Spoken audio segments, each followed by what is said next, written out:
વડોદરા શહેરમાં પ્રતાપનગર વિસ્તાર છે, ત્યાં વિહારકુંજ સોસાયટી છે, દત્તનગર સોસાયટી છે, અરણમુક્તેશ્વર મંદિર જ્યાંથી શિવજી की સવારી નીકળે છે, માત્ર 3-4 ઇંચ વરસાદ પડે છે ને ઘૂંટણ જેટલા પાણી ભરાઈ જાય છે। અમે સોસાયટીમાં હમણાં એક જણની ત્યાં ગયા હતા, તો બિચારા બેનનું વોશિંગ મશીન નીચે હતું, વોશિંગ મશીન અમે ઉપર કરી આપ્યું, એક જણનું ફ્રીજ નીચે હતું, ફ્રીજ ઉપર કરી આપ્યું। આ પરિસ્થિતિ એવી છે કે દરેકે દરેક પોતાની જાનમાલ સાથે પોતાનો સામાન પણ બચાવવો પડે છે। આ પરિસ્થિતિ બહુ ખરાબ કહેવાય। ભારતીય જનતા પાર્ટીએ ફક્ત ને ફક્ત ભ્રષ્ટાચાર કર્યો છે। જોવા જઈએ તો 161 કરોડ રૂપિયાના ખર્ચે જે પ્રી મોન્સૂન કામગીરી કરી હતી જેનો ખુલાસો થયો છે।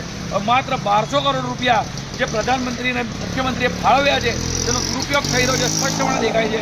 એક પણ રૂપિયો વિશ્વામિત્રી મોટી કરવા માટે વપરાતો નથી। હવે તો મને એવું લાગે છે કે રૂપારેલ કાસ્ટ છે તેનામાં માટે એટલા મોટા પ્રશ્નો આવી ગયા છે કે અહીંયા આ સંપૂર્ણ વિસ્તાર ડૂબી જવા માંગ્યો છે।